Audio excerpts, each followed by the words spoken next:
একজন মেয়ে। বিয়ের পর সব স্বপ্ন নিয়ে নতুন জীবনে পা রাখলাম। ভেবেছিলাম নতুন সংসার হবে, সুখ আর শান্তির এক নতুন অধ্যায়। কিন্তু আল্লাহ যেন আমাকে একটি কঠিন পরীক্ষার জন্য তৈরি করেছিলেন।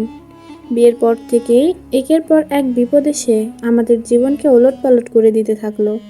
আমার স্বামী হাসান, যিনি একজন ব্যবসায়ী, তার ব্যবসায় হঠাৎ বড় ক্ষতি হলো। ব্যবসার যা মূলধন ছিল সব শেষ হয়ে গেল। একদিন সকালে উঠে শুনলাম শ্বশুর সাহেব গুরুতর অসুস্থ। তার চিকিৎসার জন্য যে পরিমাণ অর্থ প্রয়োজন ছিল তা আমাদের পক্ষে জোগাড় করা অসম্ভব হয়ে দাঁড়ালো। আমি প্রায় প্রতিদিন রাতের আধারে বসে কাঁদতাম। মনে হতো আল্লাহ আমাদের কেন এভাবে পরপর বিপদ দিয়ে যাচ্ছেন। আমি তো সবসময় আল্লাহর ইবাদত করি, কেন তিনি আমার সঙ্গে এমন করছেন। অনেকবার ভেবেছি হাল ছেড়ে দেব। মনে হতো এ জীবন আর সম্ভবত এগিয়ে নিয়ে যাওয়া সম্ভব নয়।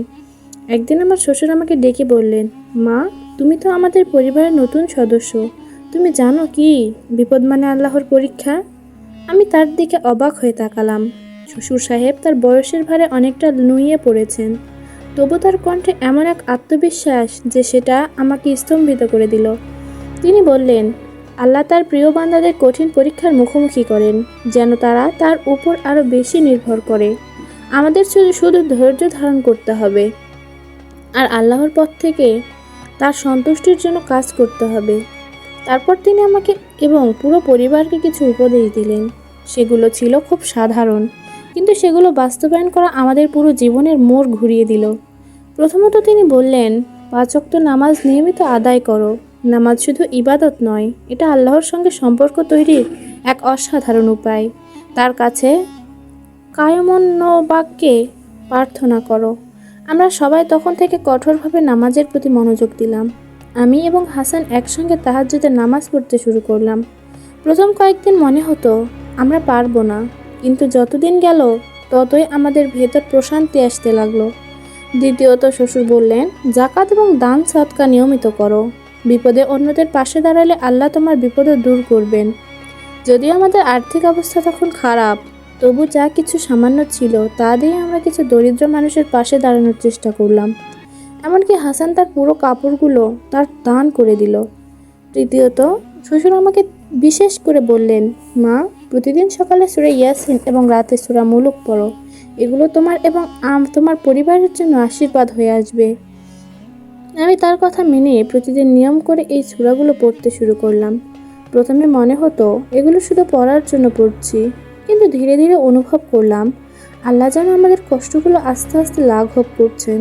একদিন একটি ঘটনা ঘটলো যা আমাদের জন্য বড় এক শিক্ষা হয়ে আসলো। আমার স্বামীর পুরনো এক বন্ধুর থেকে একদিন দেখা হলো। তিনি বললেন, তোমার ব্যবসায় ক্ষতি হয়েছে, কিন্তু তুমি জানো সমস্যার মধ্যে হয়তো তোমার নতুন সুযোগ লুকিয়ে আছে। তার কথা শুনে হাসান নতুন করে একটি ছোট ব্যবসা শুরু করলো। খুব সামান্য পুঁজি দিয়ে আমরা ব্যবসাটি শুরু করলাম। শুরুতে খুব বেশি লাভ হচ্ছিল না, কিন্তু আল্লাহর রহমতে ধীরে ধীরে ব্যবসাটা ভালো চলতে শুরু করলো। একদিন এক বড় অর্ডার এলো যা আমাদের পুরো অবস্থান বদলে দিল। আল্লাহ যেন এক মুহূর্তে আমাদের জন্য দরজা খুলে দিলেন। আমাদের শ্বশুর সাহেবের কথাগুলো বারবার মনে হতো।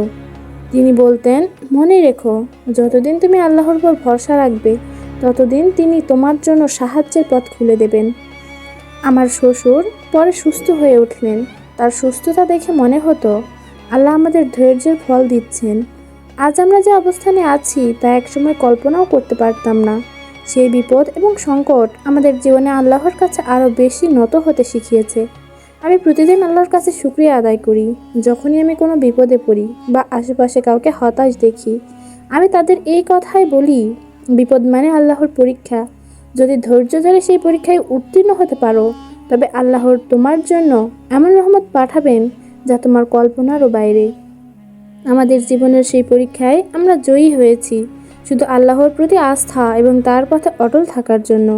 এটা শুধু আমার জীবনের গল্প নয়, এটা প্রতিটি মুমিনের জন্য এক চিরন্তন শিক্ষা।